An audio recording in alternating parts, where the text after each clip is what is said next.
Good afternoon. You're listening to Ken Hudnall. This is the Ken Hudnall Show.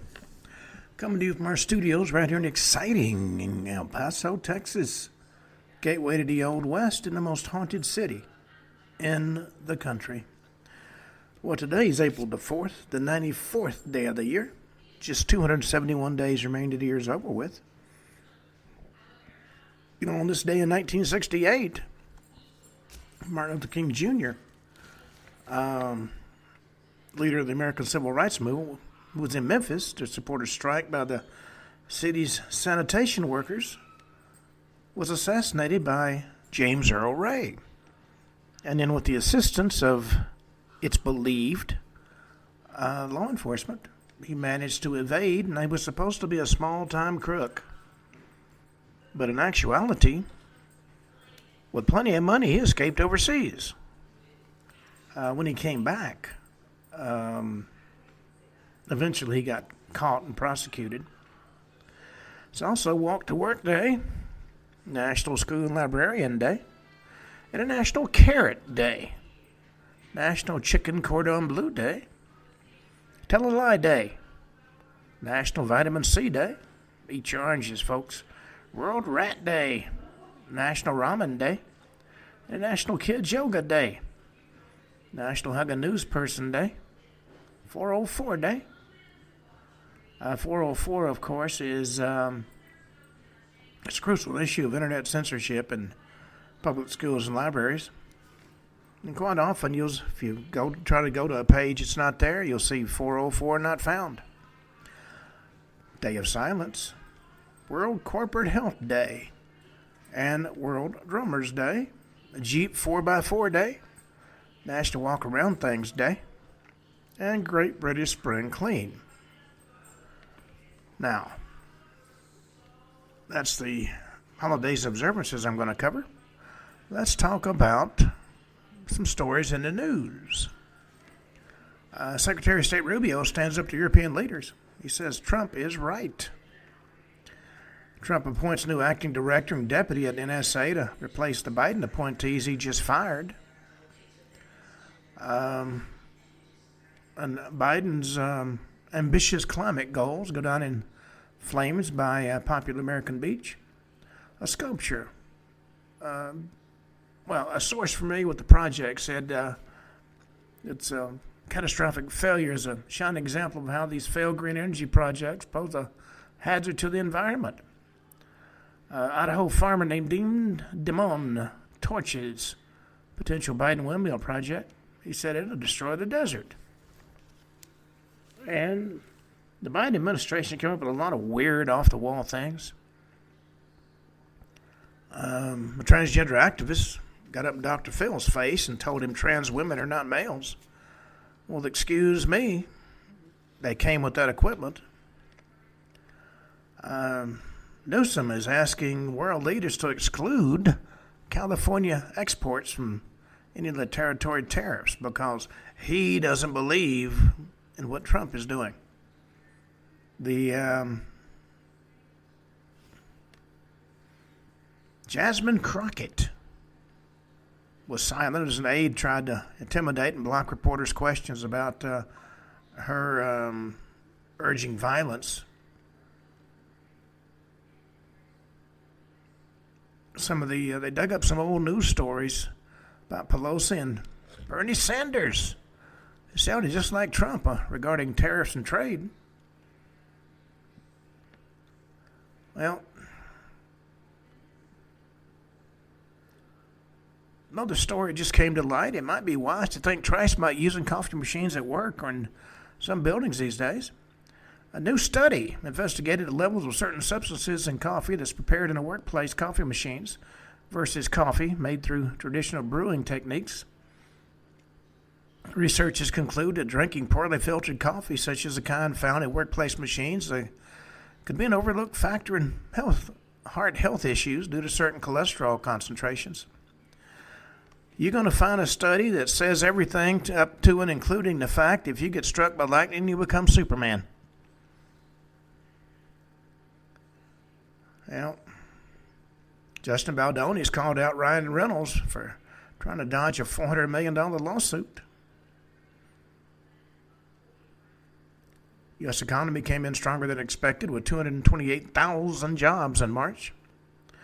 Russell Brand has been charged with 5 counts of sexual assault. He's a British birth, and these charges are coming out of London. There's a lot of flooding going on in central U.S. A child was swept away by floodwaters in Kentucky. It's going to be a generational flooding, according to all accounts.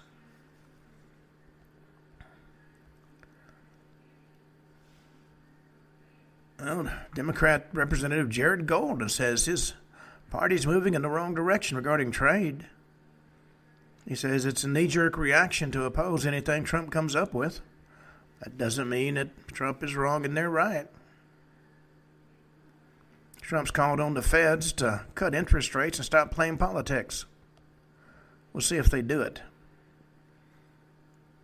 Attorney General Pam Bondi's announced the arrest of suspected MS-13 gangbangers in a brutal cold case murder. The case against Eric Adams, the mayor of New York City's been trashed. Let's see, is there anything else of any interest? Brown University students going to face charges for using AI to expose what he calls BS jobs being done by staff. Says if those jobs are done away with, it can bring down the cost of tuition. And he might well be right. But we wondered a few times these student activists have been right, but then again, maybe so. Well, we've been talking about unsolved mysteries and all kinds of things along those lines. We're going to talk about now some of the most haunted hospitals in the world. And they're not just here in the U.S. Oh, no. But we are going to start out with what's known as Asylum 49, formerly known as the Toole, or Tooele, Tooele Hospital, located in Utah. And according to those who spent time researching it, if a building could ever be described as being schizophrenic, then that particular building would be the old Toole Hospital, or Tooele, located in the city of Tooele, less than an hour's drive from Salt Lake City. One half of this building is an abandoned medical care facility that had been turned into a freight-based haunted house attraction. The other half is a fully functional retirement home for senior citizens. The fact that these two wildly different worlds are able to coexist in relative harmony is very surprising, to say the least. The only thing that separates them is a single doorway between the old wing and the new wing. And you got to ask yourself, if that's your retirement home and you got a haunted house next door, do you sleep peacefully at night? Well, it was originally built in 1873 by a man named Samuel Lee. The building was a family home for 40 years before passing into the hands of the county in 1913. At that point in time, it was pressed into service as a care home for senior citizens and those with special needs. Its nickname during that era spoke volumes. The locals referred to it as the county poorhouse. Mr. Lee and his young son Thomas are said to be just two of the many ghosts who are said to haunt the corridors and bedrooms of this historic old structure. Approximately 7 years of age, Thomas is said to be a playful, mischievous, though harmless, young spirit who takes great delight in playing games with the flesh and blood staff and residents of the nursing facility. Not to mention those that who visit its haunted house alter ego in the hopes of getting a good scare. After closing its doors as a hospital for the last time, the old building has had occasional brushes with fame by serving as a TV and movie set. including the acclaimed TV miniseries adaptation of Stephen King's The Stand, where it stood in for the very real Boulder Community Hospital during filming. Entrepreneurs Kim and Cammie Anderson created the medically themed Halloween-style haunted house known as Asylum by 49 in 2006, complete with its own ambulances, which are sometimes crewed by demonic-looking paramedics and doctors. Also, doesn't hurt in the least that the building sits directly adjacent to the local cemetery. Starting out with an extremely skeptical attitude, the Andersons quickly became convinced that their new investment was a haunted house and more in name only. A number of psychic mediums have visited throughout the years and made some remarkable claims about the place. Maybe the most intriguing one is that the old hospital contains a portal to another dimension, of which a ghostly nurse named Maria is said to stand guard. She warns away the spirits of newly deceased residents from taking the wrong path into the afterlife. A far more disturbing aspect of the haunting is the reported presence of a frightening man in black. And I don't mean Tommy Lee or Will Smith. This shadow figure, said to be malicious, is seen wandering the hallways after dark and is a source of great trepidation for those who've encountered him. He's most commonly seen at about 3 o'clock in the morning. Nurses have witnessed this apparition walk across the hallway and pass directly through a closed door, which turned out to be locked from the inside. Getting no answer from the patient inside that room, the night duty nurse summoned a maintenance man to remove the door from its hinges. Both the nurse and the maintenance man were shocked to find that the occupant of that particular room had been visited by the man in black and died earlier that night. And the ghost of a young girl has also been seen. First, she seemed localized to one specific conference room in the condemned hospital wing, but when Asylum 49, haunted house, opened its doors for business, customers often claimed the scariest part of the attraction was a young girl that followed them around from room to room. Staff didn't always have the heart to tell them that there was no young girl working at Asylum 49. Maybe the most frightening aspect of the haunting of this former hospital is the belief commonly held by the nursing staff that the appearance of this ghostly young girl presages the death within the building. 2011, Zach Baggins and his Ghost Adventures crew spent the night locked down in Asylum 49. They experienced what appears to be some fascinating, potentially paranormal activity. When Baggins and his crew interviewed the current nursing home staff on camera, those trained medical professionals were not shy about recounting their own ghostly encounters within the building. For example, the sound of what the staff presumed to be an escaped patient was heard walking back and forth across the roof at 4:30 one morning. When it was investigated, it turned out to be completely empty. A team of local paranormal investigators named the Utah Ghost Organization conducted an EVP session in the building, got a Class A EVP.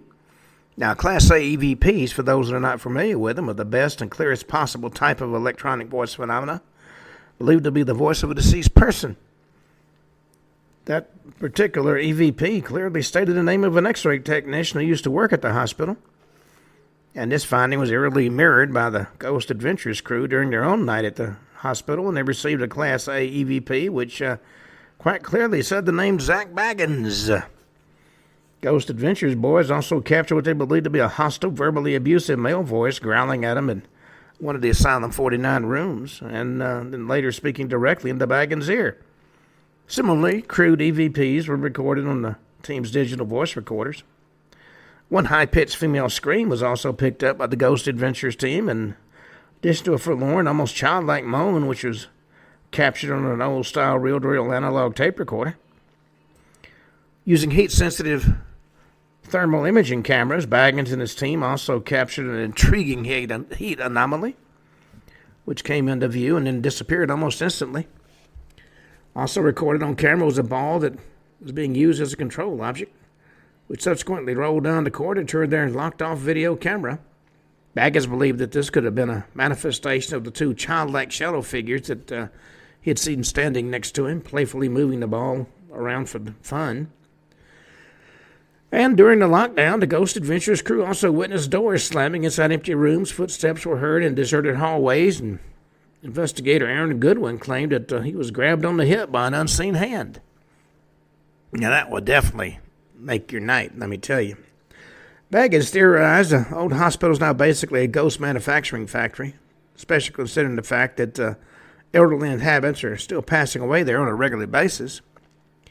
And whether you buy into baggage theories or not, there's no doubt that something strange and mysterious is afoot inside Asylum 49. Kim and Cami Anderson are more than willing to let investigators from the Boulder County Paranormal Research Society, don't you love those high-sounding names, spend a night there and take a look at the place firsthand.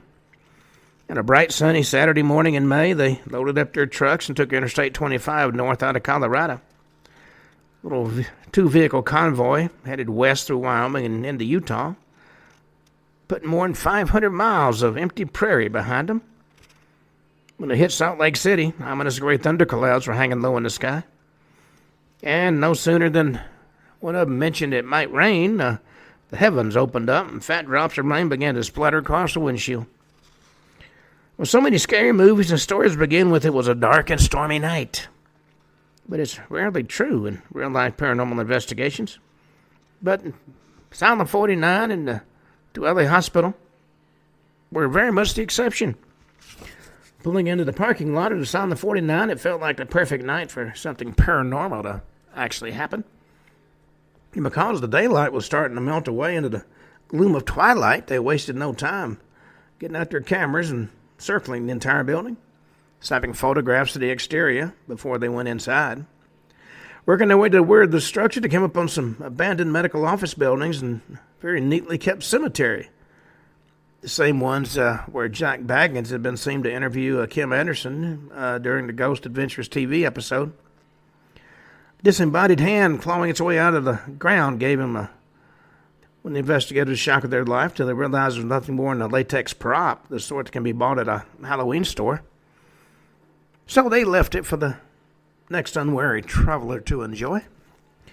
Well, Cammy and Kim and their staff were warm and friendly and very welcoming. Kim was hard at work on construction of the building. Asylum 49 is a constant work in progress as the Andersons strive to make it better and better with every passing season. We took a break to fill them in on some of the background to the case. Cammy escorted them on a tour throughout the building, pointing out the areas of interest and specific haunted hotspots. Starting with the north wing, they turned a corner that led into the maternity area, only to come face to face with a life-size human centipede. 3 dummies positioned nose to tail in the most disturbing way. Cammy laughed at that point and said, "We go where other haunted houses don't dare." During the course of the tour, they encountered a crashed UFO complete with a snarling alien crew and eggs that ooze slime.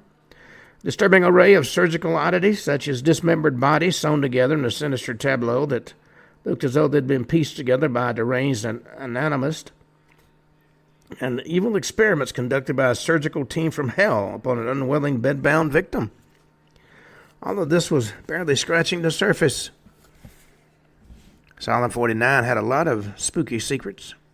It isn't a place for the faint of heart to go. Well, they heard about the impressions given by a number of mediums and people claiming psychic abilities who visited Asylum 49. According to them, the resident spirits included at least one doctor and nurse, a pair of little girls named Tabitha and Sarah, and one adult spirit is both deaf and unable to speak. And Cammy said she had personally seen the apparitions of Tabitha, the doctor, and the nurse. Well, during this interview with Kim and Cammy, they were standing in the same location that doubled as the baby ward at Boulder Community Hospital in the TV miniseries adaptation of Stephen King's The Stand. Something which they thought was a very cool entree to their video. According to Cammy, this is hospital sort of known as the hospital of death. Nobody would come here if they could help it for a combination of reasons. This is a small town, and the hospital is built mainly because there are a lot of military bases around here. Andersons have been running a haunted house in the city of Tulare for a decade now. All the spirits here know what they do, explained Cammy. She led them deeper into the building. They like to peek in and sometimes be a part of the show. Sarah especially likes to scare the customers. Cammy said she sees her every year. It looks like the girl from the movie The Grudge. Very pale with dark brown hair. At that point, Kim broke in to describe some of the evidence that he and Cammie have gathered during their time running Asylum 49. He believes the reason for him being able to gather such a wealth of fascinating results is that the Andersons have built and nurtured a relationship with the paranormal residents of the building, particularly because they both spend so many of their waking hours inside there doing renovation work. While conducting his own amateur ghost hunt with some friends and family, a Serbian friend of Kim's captured an extraordinary photograph in the main hallway late one night. The picture had what appeared to be the form of a man at the very end of the empty corridor. The investigator yelled out, "I can see you. What's your name?" He was carrying a voice box, one of those little electronic deals that allegedly picks up words from the ether. And the voice box immediately said, "My name is Robert." Well, Robert happened to be the name of a shadow figure that was well known by the Asylum 49 staff to haunt the very same hallway, but you have to remember, Robert isn't alone, and the figure captured by the Serbian's digital camera isn't him. Zooming in to blow up the facial features, they appeared to be somewhat, shall we say, unnatural in appearance, as the man is wearing a mask of some kind. In fact, the features looked decidedly clown-like, an opinion that Kim went on to voice several times after the picture was taken. Well, accompanying the medium through the building one day, Kim wasn't thrilled to hear that there was a spirit lurking in the hallway that was less than happy with her. Medium says the spirit says you make fun of him. He says you call him a clown or something. And Kim suddenly realized she was talking about the clown guy. The medium explained his face looks like that because of how he died. He actually died in a fire. Well, shadow forms and figures are nothing new to Asylum 49. They crop up regularly on both the in-house security video system and on the cameras brought in by visitors.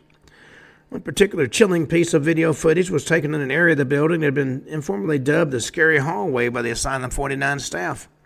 A shadowy figure can clearly be seen lurking at the back of a guided tour group as it makes its way along the corridor.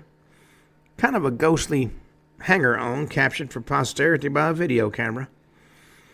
Well, passing through what had once been the patient rooms, investigator made the observation the beds looked old enough to have been the original hospital beds, which Cammie confirmed was actually true.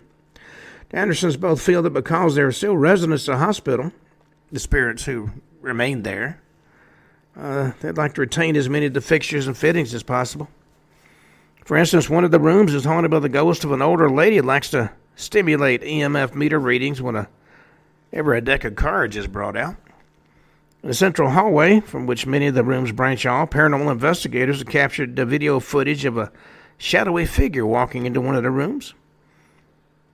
The investigators said they stopped at the door of the room, which is said to be haunted by a patient by the name of Wes, who suffered from the cruel and debilitating conditions known as Alzheimer's and schizophrenia.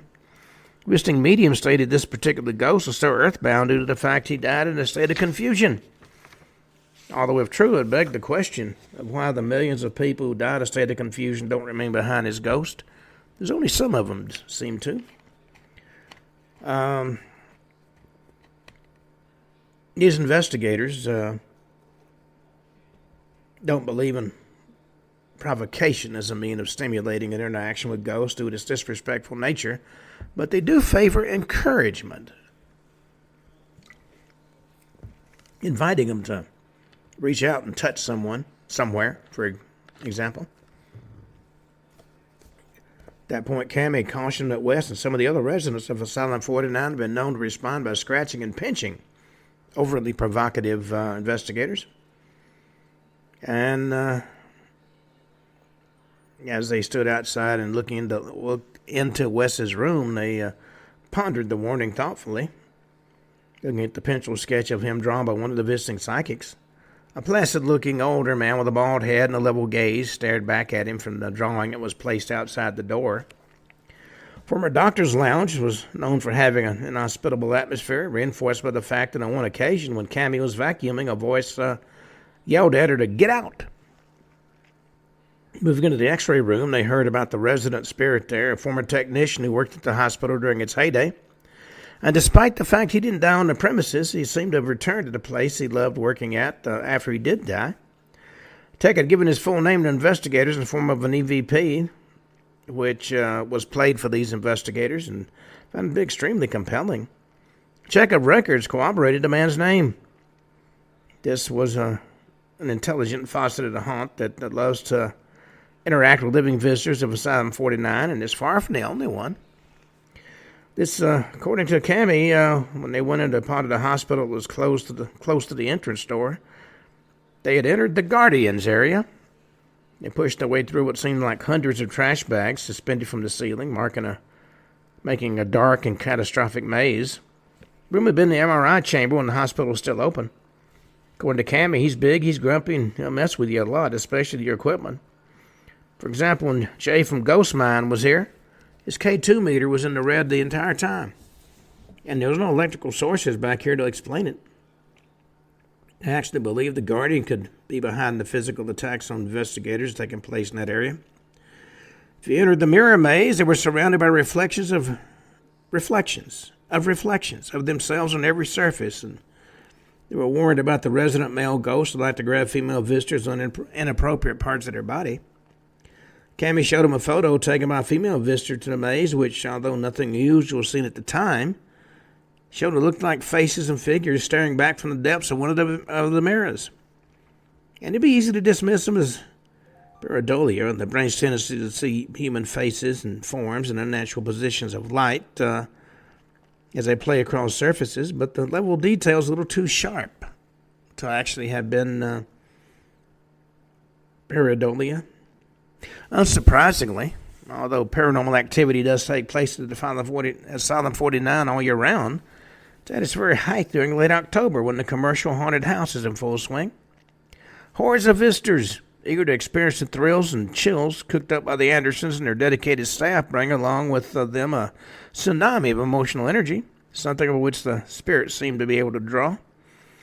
In the 2014 Halloween season, more than 38,000 visitors came through the doors of Asylum 49, and that is a lot of psychic energy. Kim had rolled a number of hospital beds out into the hallway shortly before opening the doors to the public, put mannequins on each one, and covered the fake bodies with white sheets, which, of course, created a rather creepy hall of the cadavers. Satisfied with his work, Kim decided to head over to the main entrance to get the evening rolling when suddenly he stopped. Standing in the doorway of patient room number 2 was the apparition of a little girl. He could see her as plain as day. She's completely solid, wearing a full-length lace dress. Long brown hair fell down over her shoulders. She had both hands over her eyes, and she was crying. Kim could not only see her, he could hear her. She kept saying, "It's not fair, it's not fair." That was Sarah putting in an appearance. Little girl usually manifests in either the nursery or, like on that particular night, patient room number 2.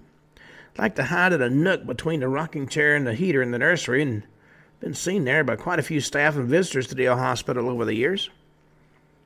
Engaging her in conversation despite the outlandishness of the situation, Kim was told that Sarah was unhappy because she wanted to join in with the colorfully clothed, blood-splattered actors who were about to scare the patrons halfway out of their minds. Thinking quickly, Kim asked the ghosted little girl to hide underneath the beds out in the hallway and snatch at the feet of folks passing by. Well, nodding her agreement, Sarah then faded to black and disappeared before Kim's astonished eyes. He said, "To this day, I get huge bumps every time I talk about her." From that point on, Asylum 49 staff catch glimpses of a black mess moving from bed to bed in that very same corridor. And on this particular night, investigators found it to be very interesting. Although nothing of note was captured during an EVP session they conducted in Wesley's room, they did get strong K2 EMF meter hits in there when he offered to share his turkey sandwich with him, and when a colleague asked him about his sports team preferences. Well, they tried another EVP session over in the nursery where Sarah liked to hang out. And once again, even though no paranormal voices were recorded, the RAMPOD EMF meter would go crazy, lighting up over and over again as if the presence of an unseen energy source of some kind was making itself known. No artificial power sources that could have explained it, and the entire group had switched off phones at the beginning of the investigation. The reason for the RAMPOD's anomalous behavior was still not been satisfactorily explained. Back in the days when Asylum 49 was a functioning hospital, the boardroom was the place in which the decisions, both large and small, were made concerning the hospital's future. Now, row upon row of white cloak hooded figures sat in church pews staring back at the investigators as they clustered around the board table, which was covered with K2 meters, and a host of other accoutrements that the paranormal investigators trade. And remembering a warning given by their tour guide early in the evening, whose name was Mystery, these figures sometimes move all by themselves. So the investigators kept a watchful eye on this silent gallery of observers, while Kim told them about the two resident boardroom spirits, who are actually a pair of ghostly children by the names of Christian and Jessica. Christian is believed to be 2 years old, and Jessica is thought to be about 7, if what the psychic mediums have stated is accurate. Both children are extremely playful, liking nothing more than to play pranks on visitors and staff. The investigators listened intently to an EVP captured in that same boardroom, in which a young girl's voice could be heard saying, "I'm here now."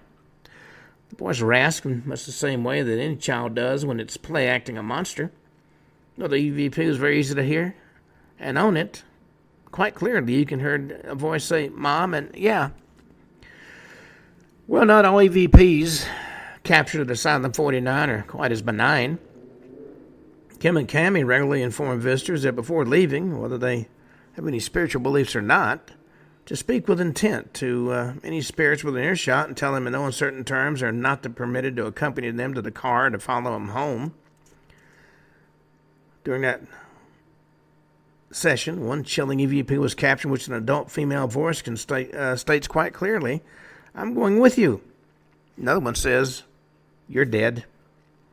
Well, those are sobering words indeed. On leaving the ill hospital under a cloudy early morning sky, one investigator made a point to follow Kim and Cammie's advice, stating quite firmly and forcefully nobody was welcome to accompany him on a long drive back to Colorado. It remains to be seen if they did as he said. Well, from Utah, let's go to Lincolnshire in the UK. RAF Hospital, known as Nocton Hall. Both the Priory and a manor house once occupied the grounds in which the burned-out shell that is once proud and mighty manor house now stands. Its predecessor, Nocton Old Hall, went up in flames in 1834. So it's then that the mysterious history of Nocton Hall was born in the after one great fire, and tragically seems to have ended its life in the flames of another. First built in 1841 as a home to the Earl of Ripton, Nocton Hall was seen more than share in trauma over the course of its lifetime. Trauma both physical and the emotional kind. When the U.S. outlawed Great Britain in World War I, the British government allowed the U.S. Army to use Nocton Hall as a place of rest and recuperation for the soldiers returning from the battlefields of Europe. A place of peaceful contemplation, rest, and reflection for many of these young officers during the final 2 years of the war, a significant number of whom would be carrying the burden of post-traumatic stress disorder in addition to the more visible wounds that they had received in combat. Nobody seemed to know what to do with the hall after the war. The end all wars was over, so Nocton languished for the better part of 20 years. But with the new menace on the rise in the form of Hitler's Nazi Germany, soon became apparent to the Air Ministry that Britain is going to find herself embroiled in another European war in a very near future. Foreseeing the need for more hospital facilities to meet the increasing needs of the burgeoning Royal Air Force ranks, those in charge decided to repurpose Nocton Hall as a medical hospital. And by happenstance, there was a large concentration of air bases in the county of Lincolnshire, and only one hospital currently capable of serving them all. So to the powers that be, this solution made perfect sense. World War II spread. America entered the war on the side of the Allied powers, just as she had done during the Great War. Nocton Hall was given over to the U.S. military once more and becoming the U.S. Army's 7th General Hospital. After the surrender of Germany and Japan, Nocton was returned to British hands, becoming the #1 Royal Air Force Hospital, Nocton Hall. And the site was then expanded upon with new specialist wards and clinical capacities added to it. But in the 1950s, not only was a dental clinic in operation, but a maternity ward was also installed. At the height of its productivity, Nocton had the capacity for more than 740 patients, making it a major healthcare facility for its time. 1983, even as the Cold War was reaching its peak, the Thatcher government made the unpopular decision to close down the hospital. They thought the money could be better spent someplace else. Fortunately, the U.S. was once again ready to step in and help to keep Nocton Hall going, leased it from the British government as a standby hospital. The facility intended to be kept basically in mothballs, but ready to be brought back to life in the event of a major war. And the war did indeed eventually come, not in the expected form of Red Army tank divisions rolling into West Germany, but rather in the unanticipated guise of Iraqi tanks invading the tiny Persian Gulf nation of Kuwait, acting on the orders of dictator Saddam Hussein. As America and her allies began to deploy hundreds of thousands of military personnel to the Persian Gulf as part of Operation Desert Storm, which soon became Desert Shield, which soon became Operation Desert Storm, which Allied casualties were expected to be potentially massive. Armchair pundits at the time predicted that the liberation of Kuwait would be a bloodbath. U.S. Air Force medical personnel flown to Nocton Hall from their home base in California and established what came to be known as the 310th Contingency Hospital. Fortunately, that much-feared tsunami of casualties never materialized. Just 35 patients were treated there, which were easily handled by the 1,300 medical professionals staffing the hospital. When the Gulf War was over and the need for this particular hospital diminished once more, a skeleton crew of just 13 American service personnel remained stationed at Nocton Hall to oversee the upkeep of the facility. But after finally handing the hall once more back to the British government in 1994, Nocton was finally closed down and abandoned, left to stand empty while a new owner is vainly sought. A wire fence was placed around the shell of this grand old house after it was finally closed. It's been penetrated by countless vandals and arsonists throughout the years, many of whom have defaced its brick walls of stonework or graffiti and set much of what remains of the leftover furniture on fire. Indeed, a series of small fires charred and blackened several parts of the building. This despicable criminal behavior reached a climax just before midnight on October 24, 2004, when the major conflagration swept through the hall, completely gutting the interior. Fortunately, the responding firefighters were able to save the structure itself, although the burned, water-weakened roof caved in, collapsing down into the upper floors. And it was left tragically a smoldering, ruined shadow of its former glory, unwanted by the living and entrusted into the keeping of its resident ghost, don't you know? Tenants of the hall throughout the years, usually nurses or patients, have long told stories of a phantom gray lady seen gliding silently through the corridors and hallways in early morning hours. And why she should haunt the building is a mystery which remains unsolved to this day. But what's by far the most frequently reported ghost at Nocton Hall makes her a much more tragic figure and embodies a dark and disturbing legend. Primarily associated with one specific residential room, the apparition of a young lady has been seen by multiple occupants. Her parents always contrive to wake them up at the stroke of 4:30 in the morning. This miserable young specter cries forlornly, deeply upset by her mistreatment at the hands of a former lover. Although her identity is not known for certain, the manner of her dress would suggest she was a household servant in a bygone age. And those who paid attention to the words that are interspersed with her sobs have said that she weeps so bitterly because the young master of the house, having worked his way into her affections, although some darker versions of the story claim he in fact forced himself on her, took advantage of this naive young lady. When their illicit meetings resulted in the servant becoming pregnant, the young gentleman arranged to have her murdered in cold blood. Well, the question becomes at this point, did this actually happen? Does the grief-stricken soul of a murdered servant girl really haunt her former room at Nocton Hall? Historical records are not really clear on the matter, but one fascinating incident came to the attention of the world media in 2013, which may shed some more light on the matter. Reporter Graham Newton of the Grantham Journal published an article titled "Ghost Turns Up at Grantham Urban Explorer's Photo." The article recounts the story of two friends who visited Nocton Hall one night with the purpose of exploring the dusty remnants of its corridors and rooms. When an urban explorer named Louise Lewin took a photograph of her companion, John, down in the cellar at roughly 9:30, she didn't notice anything unusual at all, just John posing in a doorway, standing perfectly still in the dim light. It's only afterwards, when she posted the photo on her social media page, that events took a turn toward the bizarre. Friends who posted comments on her Facebook wall thought they could see a figure dressed in white standing next to John on his left side.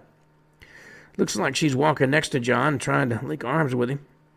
When you zoom in, her mouth is open, and it looks like she's crying.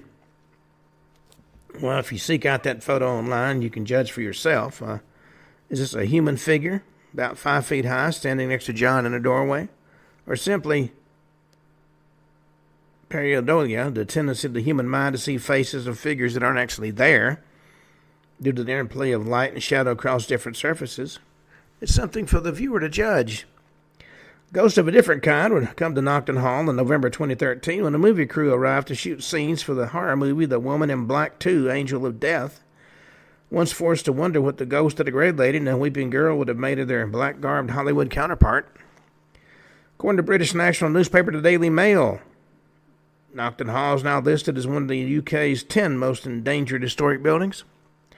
The movement's underway to raise funds in order to save the building, also to hopefully renovate it, restoring it to at least some semblance of its former glory. If the campaign is successful, maybe you'll get the chance to spend a night there, in which case it's strongly suggested you choose your room carefully. Keep your eyes firmly open when the clock strikes 4:30 in the morning. We're from England. Let's go to Luzon Island in the Philippines. The Clark Air Base Hospital. One of the world's most heavily populated islands and home to about 50 million people, Luzon lies at the heart of the chain of islands known as the Philippines. And the Philippines have long played a pivotal role in U.S. military strategy, with American troops and other service personnel being stationed there throughout most of the 20th century. It was 1903 when President Franklin Delano Roosevelt would sign an executive order leading to the establishment of the U.S. Army. Fort Stotsenburg, 3 miles west of Angelo City, though I do not think 1903 was the correct date. One major reason for choosing this particular location was that the grass made good feed for the cavalry horses. Military aviation is still in its infancy during the early 1900s, but was rapidly gaining interest and growing in popularity in the Army and the Navy. The Air Force wouldn't come into existence until 1947. Like many major military bases of the time, Fort Stotsenburg possessed a dedicated airstrip, primarily operated by the Army Signal Corps. 1919, in keeping with the long-established military tradition of naming new installations after prominent members of the service, Army Signal Corps named the fledgling new airfield Clark Field after Signal Corps Major Harold Clark. American military establishment wasn't blind to the steady growth and increasing reach of the Japanese war machine. As the 1930s gave way to the 1940s, more and more American bomber squadrons were transferred to Clark Field. And following a Japanese sneak attack on Pearl Harbor on the morning of Sunday, December 7, 1941, flames of war engulfed the entire Pacific region. Clark Field was subject to a massive Japanese airstrike on December 8th, with enemy aircraft raining down bombs on the hangars and runway alike with impunity.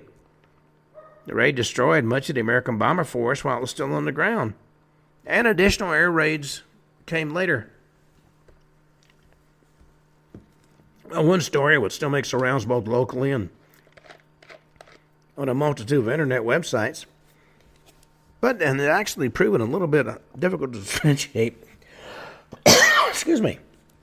It tells of a particularly heavy bombing raid during the Christmas holiday season of 1941. The home plate canteen was supposedly bombed when it was full to capacity with service personnel enjoying a holiday dinner, the vast majority of whom are said to have been killed. Whether that story is true or not is difficult to say, though it seems odd that base personnel had time to enjoy a holiday dinner when Clark Field was evacuated by December 24th that year. But a number of local eyewitnesses have reported hearing the distant, haunting melodies of period swing music played in the vicinity of what used to be the home plate canteen, particularly in the early hours of the morning. Other passers-by have heard the sounds of animated conversation, laughter, and a sort of general revelry that would suggest either a party or similar social gathering is going on. Of course, few folks have had the courage to go any closer, and those who do dare to investigate are never able to find a source for that inexplicable noise. But with defeat almost inevitable, the battered and bloodied American forces ultimately evacuated from Clark, flying out the personnel and as much salvageable equipment as possible on Christmas Eve, 1941. Japanese forces later overran the entire base and occupied it and made it their own. One fascinating historical footnote, which most people are unaware of, also dates back to this particular time period. Something truly ugly was born at Clark Field when it lay within Japanese hands. The kamikaze, or the divine wind. These were one-way suicide missions flown out of Clark in 1944, the pilots weaving and twisting their way through the flak screens of U.S. Navy ships before slamming into the decks of these American aircraft carriers and exploding in balls of flame. They immolated the unlucky sailors who happened to be in their path. Kamikaze pilots were trained in the small town of Babakut, which can be found just a couple of miles east of Clark Base. To this day, there's a historical marker standing outside an anonymous-looking building in the town, commemorating that place in which the pilots prepared themselves for their final fatal missions. Be 2 long years before American forces were in a position to strike back at the Japanese forces occupying both Fort Stotzenburg and Clark Field,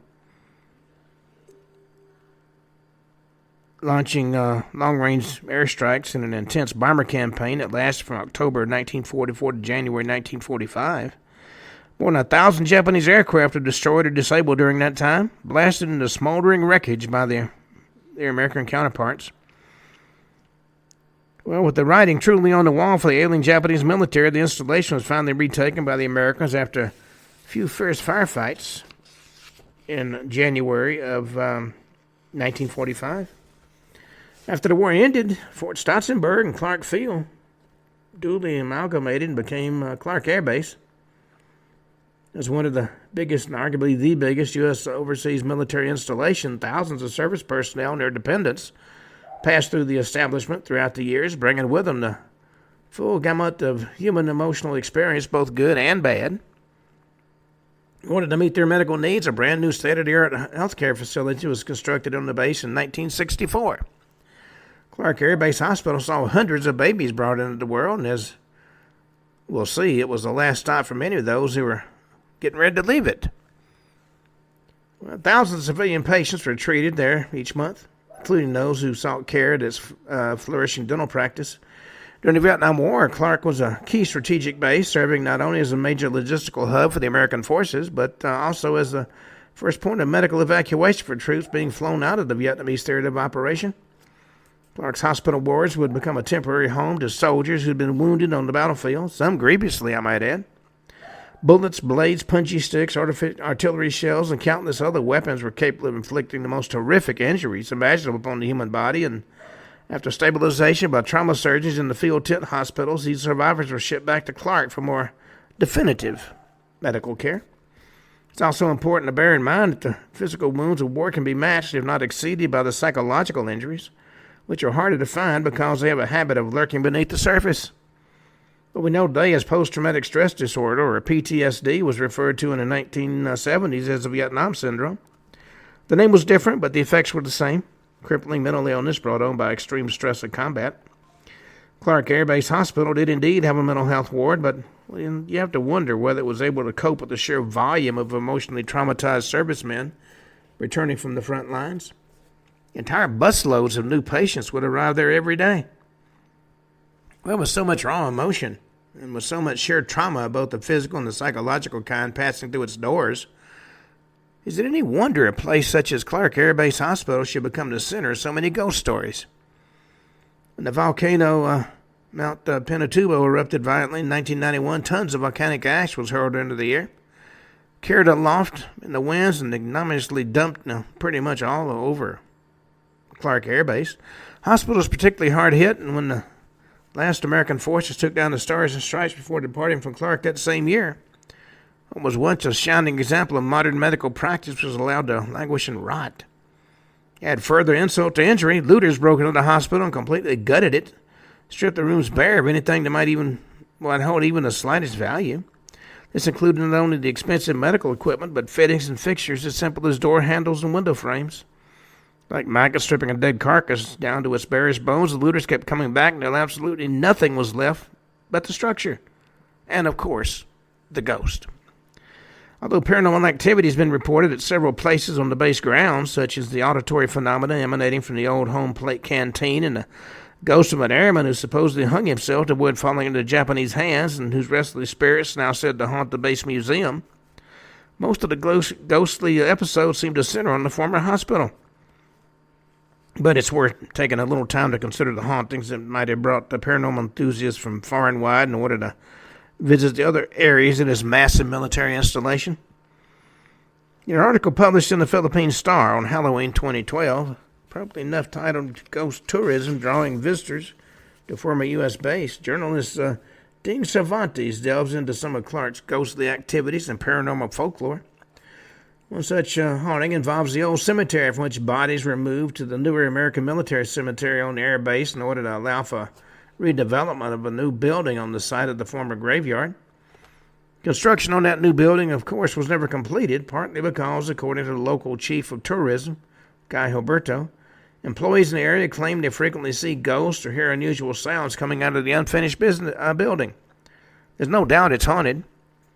Filipino culture, loud noises sometimes used to scare off ghosts and spirits, something that Cervantes' article says is still happening at Clark today in an area that contains some rather unique trees. Alberto also noted the Tres Marias, the three pine trees named Augusto in the Kapampangan language, found along the road leading to Clark's exit gate in Babacat City. I don't know the history of these three pine trees, which can't be found elsewhere in Clark, but the road near them has been the site of several accidents. Motorists are prompted to either honk their horns or make the sign of the cross when they pass them. Lily Hill is the tallest point of land on Clark Air Base, and it saw ferocious combat between the American and Japanese ground forces during World War II, serving as the scene of the bitter last stand for the Japanese when the U.S. soldiers retook the base. As with so many battlefields, the hill held the reputation of being haunted for many, many years afterwards. How much of that reputation was truly deserved is impossible to say, but it's interesting to note that after a series of religious cleansing ceremonies, locals no longer regard Lily Hill as a haunted place these days.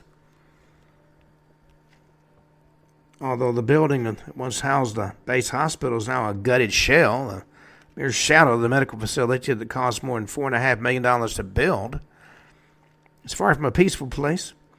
Those who live in the area say the apparitions of servicemen long dead sometimes can be seen walking through the ruined interior of the abandoned hospital both by day and by night. Whereas many local residents avoid the area at night, a few adventurous folks, usually teenagers I might add, occasionally venture into the area in an attempt to see whether the ghostly tales have any truth to them. But the real experts on the paranormal activity taking place at the Clark Air Base Hospital are those brave souls who prowl its corridors with a flashlight once darkness has fallen. I'm referring to the night shift security guards. These guards are no strangers to hearing footsteps and voices after dark in the area of the hospital, along with the apparition of a female clad entirely in white seen drifting through the ruins on more than one occasion. Blogger and urban explorer Robert Joe is a man who likes to find his own answers. Working on behalf of his National Geographic TV show, I Wouldn't Go In There, Robert set out to spend some time inside the crumbling walls of the former hospital building in order to investigate the ghost stories for himself. But before he stepped foot inside the place, he and his production team interviewed a number of former Clark civilian employees, including one of the night watchmen who had patrolled the building on an hourly basis each evening after 10 p.m. back in the 1970s when the hospital was still functioning. One of the most compelling reasons for paranormal activity to take place mostly at night, or at least for it to appear to take place mostly at night, is that the world around us is so much quieter and calmer. Sound travels further without the hustle and bustle of the daytime world as a backdrop, allowing smaller and fainter sounds to be heard more easily. One former Clark Hospital security guard reported hearing the sound of boots hitting the concrete floor, followed almost immediately by the sensation of overwhelming coldness covering his body when he was patrolling the first floor shortly after midnight. This unfortunate guard came face to face with the apparition of what appeared to be an American serviceman, large in size and uniformed in military camo fatigues. The security guard's stupefied gaze traveled slowly upward from the serviceman's boots to a point just above his neck. He was terrified to realize the only thing missing was the soldier's face. This was the classic ghostly encounter Whether it happened to be fact or fiction, this would be the point at which the apparition would fade away into nothingness, which would leave the startled witness to question his own sanity. But in this particular case, something far more interesting happened. The faceless soldier asked the guard for a cigarette. The security guard handed over one with hands that must surely have been trembling. Ghostly soldier physically took the cigarette, caused an icy chill to run up the guard's fingers. It was only then, when the guard lit the soldier's cigarette for him, the apparition suddenly disappeared into the air. Body, cigarette, cloud of smoke, and all. The same security guard also insists the hospital basement was used as a morgue for the temporary storage of bodies of men, women, and even children who died at the hospital. He reported hearing plaintive cries for help from the darkened corners down there. American personnel who were stationed on the base tell a different story. According to them, bodies were never kept down in the Clark Hospital basement at all. They were very publicly buried in a dedicated cemetery on base, which is still there today, and it's not even close to being at full capacity. Now, the idea of bodies in the basement just screams urban legend. It was a modern American military hospital, of course, that had a regulated normal method of storing and disposing of bodies. Now, the question is, were these regulations stretched during times of stress and war? Official channels say no, but then again, you never know. It's so much easier to say bodies in the basement and see how that could spread and morph and become something sinister and mysterious. Basements are underground, and we do love questions. What happens in the bowels of the earth is treating it as some mysterious netherworld. It's also very apparent Robert Joe's a firm skeptic. He doesn't believe in ghosts, at least not literally. During an interview, the interviewer was intrigued to discover he didn't think the ghost stories surrounding Clark have a paranormal explanation. He says finding it much more attributable to cultural factors.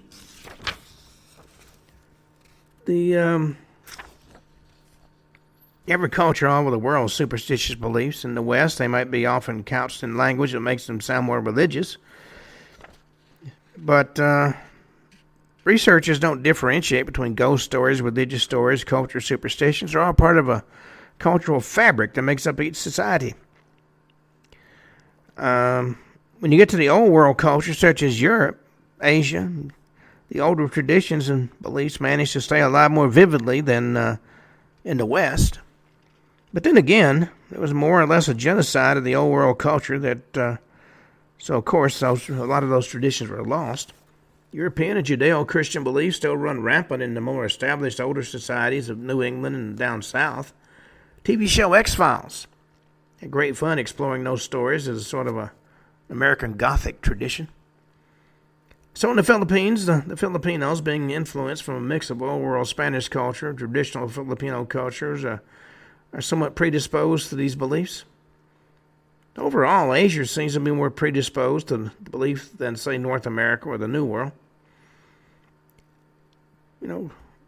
Taking a flashlight and a camera, Robert wasted no time and headed down to the basement to check things out. Alone, I might add. All due credit has to be given to the man for his courage, because the basement of the old Clark Hospital is not a pleasant place in which to spend the night. Vandals have broken in numerous times and left most of the surfaces covered with graffiti, some of which is rather threatening and sinister in nature. In fact, the place looks like it ought to be haunted, whether it is or not. And plenty of animals have created their nests down there. He did confirm later it was very uncomfortable, late at night in a dank basement full of cockroaches and bats and who knows what else. So the atmosphere was somewhat suffocating.